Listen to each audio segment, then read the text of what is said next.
I know you'll find this hard to believe, but in college, I belonged to the School of Liberal Arts.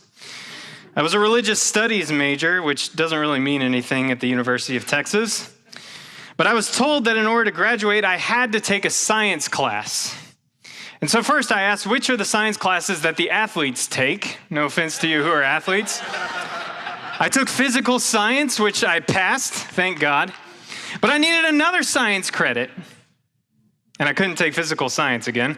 So I signed up for astronomy, which was maybe a bad idea. It was like intro to astronomy, which I thought maybe I could handle. And actually I did pass. I'm living testament that I survived. But of the few things that I remember from Professor John Cormandy's class at UT Austin was when he talked about looking at the stars through a telescope, he said kind of offhand, and I'm sure I heard this at some point in my life before college, but he said, when you look at stars, you're looking into the past.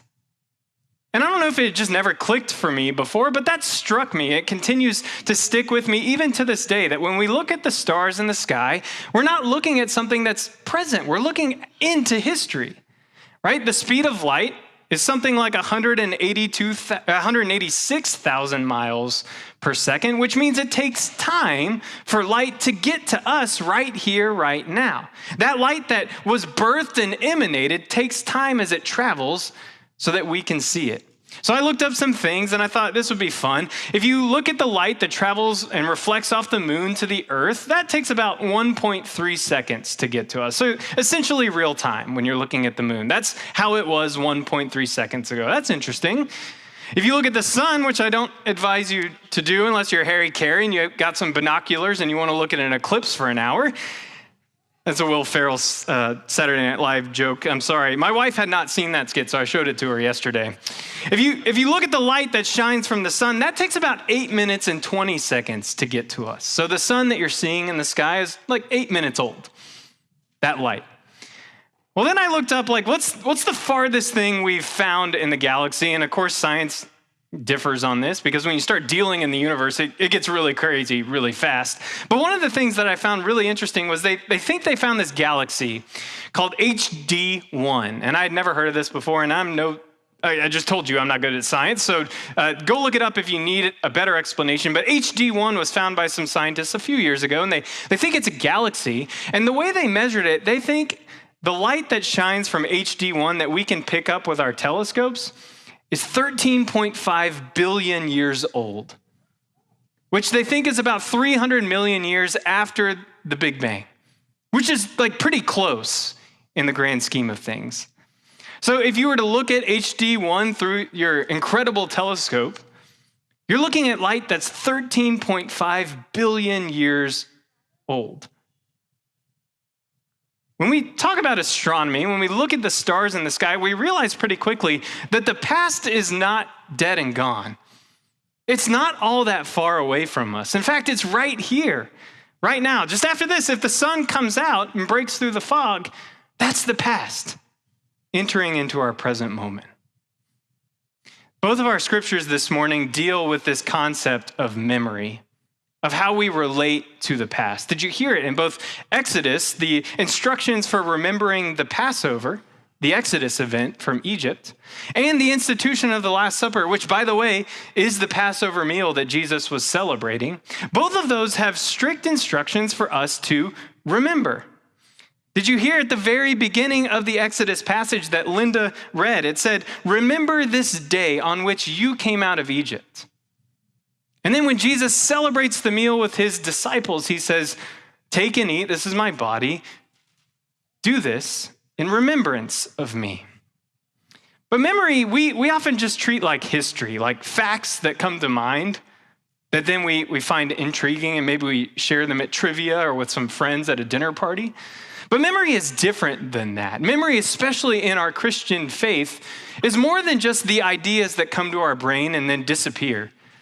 It's so powerful a force, in fact, that it changes the way we respond in the present. And I have an analogy for you, and maybe you can relate to this one for good or for ill, but say it's your loved one's birthday today, and you remember. Now, there's a difference between just remembering, acknowledging the fact that today, March 30th, is your loved one's birthday, and then you don't do anything with that. That'll get you to one outcome. Well, how about if you remember it's someone's birthday and then you call them? You buy them a gift. You go celebrate a meal with them. Whatever it is, you remembered in a way that made you respond. It's what we do with the Shema. When we say these ancient words, they shape us to be different in the moment. That's the concept of memory here in Scripture, in this faith that we've inherited. It's not just simply history, but it's a living connection that directly ties us to what has happened before. It's a bigger, richer story that we're invited to make our own. Actually, let's say it differently. It makes us its own. This bigger story embraces us. It wraps us up so that we can't help but be part of it. It's gift to be able to be part of something larger, richer, more ancient than what we can cultivate by our own will and power. This Lent, we've been walking through the different movements of the liturgy around the table, the things we say and do when we celebrate the sacrament of Holy Communion. And we're in the 4th week of Lent, which means up until this point, we've done a few different things. We've talked about how God invites us to this table out of grace.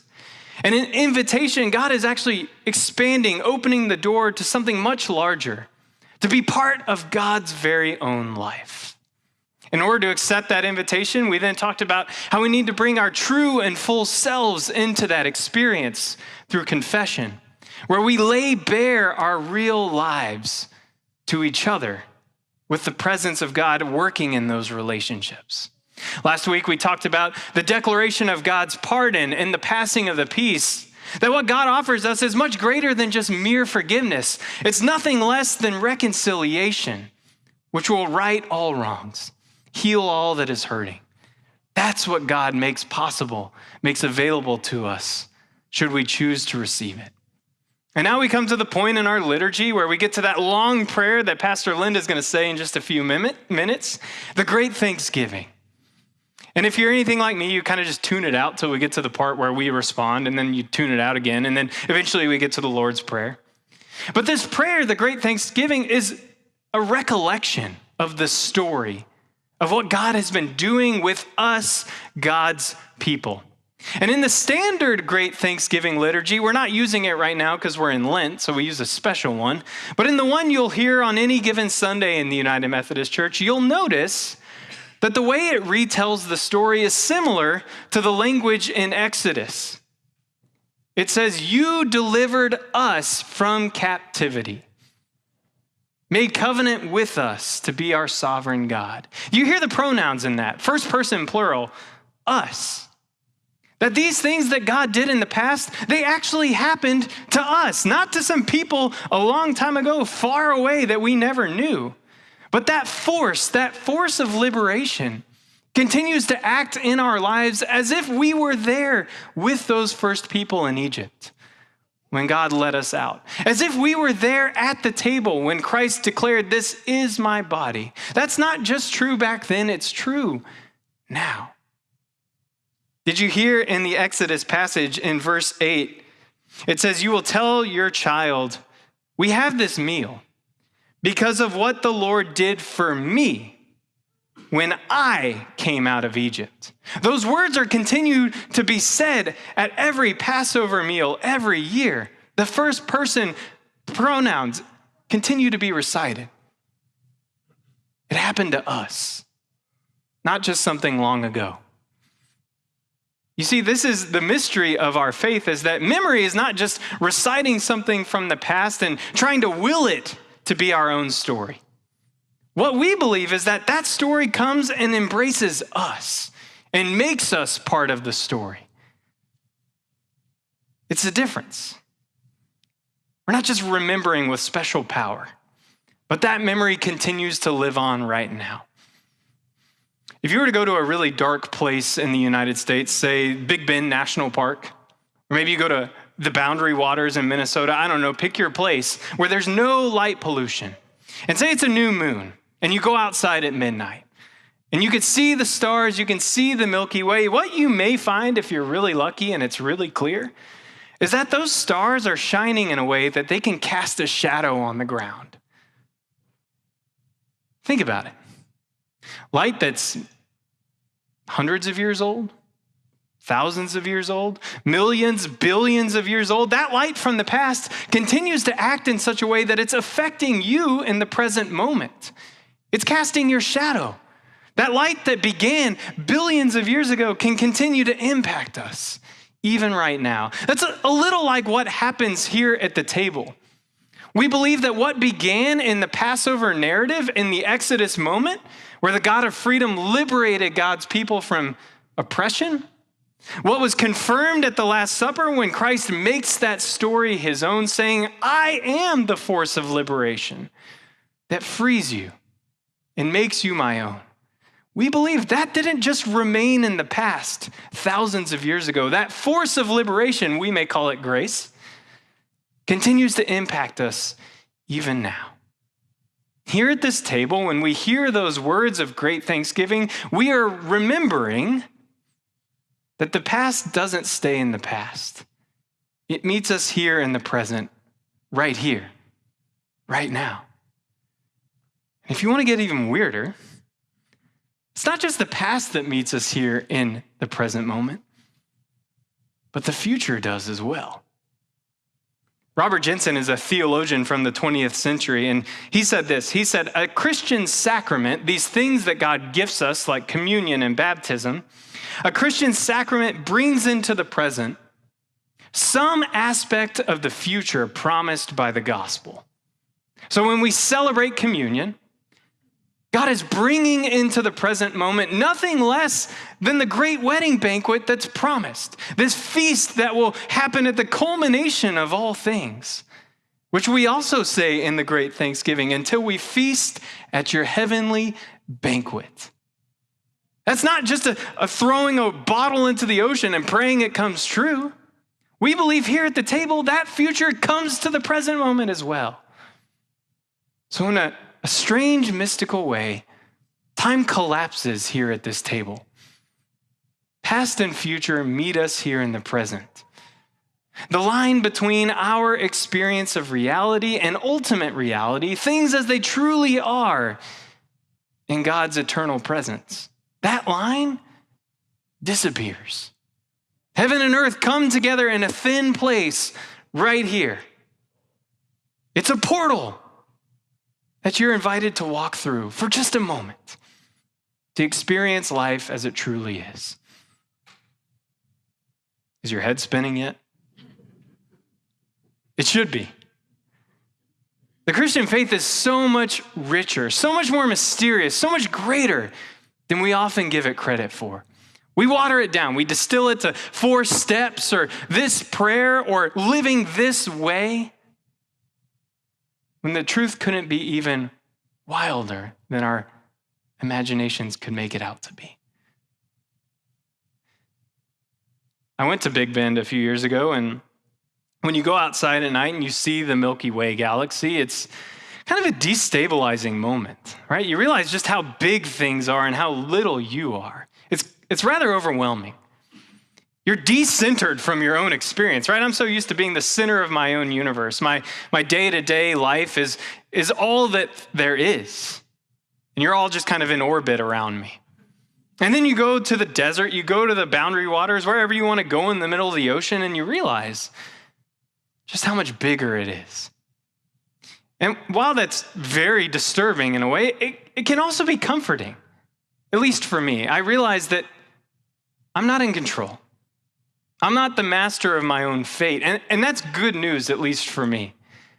That I don't have to make it happen, that I can just be part. I can be a participant, a creature, and trust that whatever's happening around me, the larger thing, as I look in the stars in the sky, I'm reminded and I'm comforted that something bigger is at work here.